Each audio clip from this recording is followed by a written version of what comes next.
आपका नाम क्या है? मुदिता।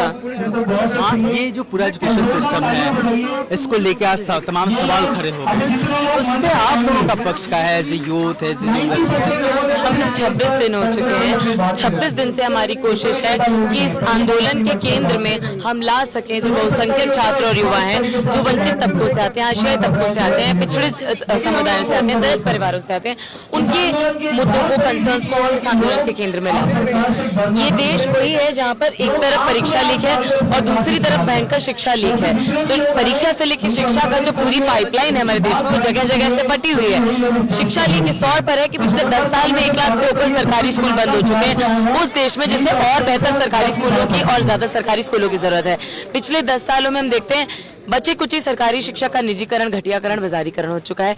एक ऐसे देश में जहां पर और ज्यादा higher education institutes, medical colleges, engineering colleges की जरूरत है।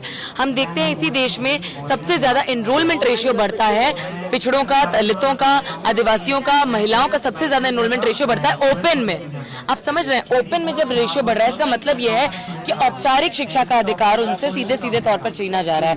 एक ऐसे देश में जहां वैसे भी right to fundamental right to education में फंडामेंटल कुछ भी नहीं था, आया 60 साल बाद केवल 8वीं तक। तो यानी कि इस देश का जो बहुसंख्यक जनता है, दुनिया की सबसे युवा जनता वाला देश भारत, तो गरीब जेंजी का सबसे बड़ा हिस्सा गरीब जेंजी है।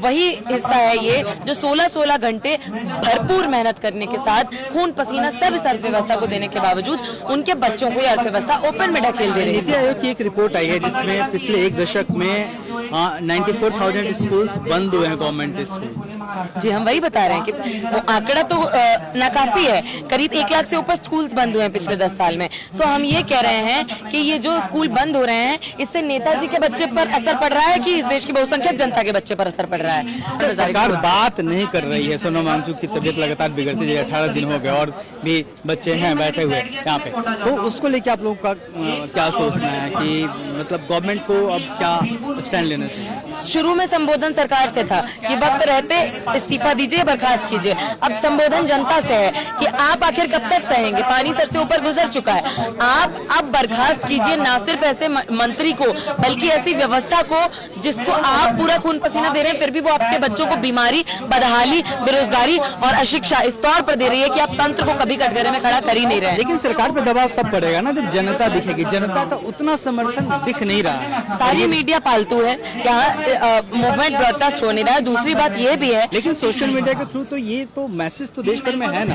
अब ये नहीं है कि सोशल मेन मीडिया नहीं दिखाएगी, जो गोदी मीडिया या फिर कोई भी मीडिया कहेंगे तो लोगों को पता नहीं चलेगा। लोगों को तो पता तो है ही ना। देखिए, आज एक धारणा बन गई है, सबने सोच लिया है कि किसी तरह बस 16-16 घंटे मेहनत कर लें, क्योंकि व्यवस्था ने कह दिया मेहनत करो, सवाल है। मेहनत करो, फल की चिंता मत करो, क्योंकि फल की चिंता सारी मंत्री जी ने और नेताओं ने और सरकारों ने और पूंजीपतियों ने अपने बच्चों के लिए कर ली है। आपका बच्चा केवल मेहनत कर रहा है, फल उसको मिल नहीं रहा है, फल छोड़िए अधिकार नहीं मिल रहा है। तो आज लड़ाई पढ़ाई साथ साथ नहीं करेंगे और नौकरियों के साथ साथ जन आंदोलन में अपनी इन महत्वपूर्ण मांगों के साथ की शिक्षा मंत्री हो या मजदूर का बच्चा हो, सबको समान सरकारी शिक्षा दीजिए, केजी से पीजी तक ये मांग नहीं उठाएंगे आप जमीनी स्तर पर उतरकर, तो हर नई नीति सरकार के हर नई असंवेदनशीलता के साथ 100 कदम पीछे चले जाएंगे। आपको बोलना पड़ेगा कोचिंग सेंटर चाइना ने बैन कर दिए, हम क्यों नहीं कर रहे? उसी देश में कोचिंग सेंटर मजबूत है जहां पर जानबूझकर सरकारी शिक्षा को खराब और बदहाल किया जाए और प्राइवेट स्कूलों को मजबूत किया जाए। तो आपको जमीनी स्तर पर उतरना है, आपको पूछना है कि हमारे बच्चे को और मंत्री जी के बच्चे को और अंबानी अडानी के बच्चे को सबको समान सरकारी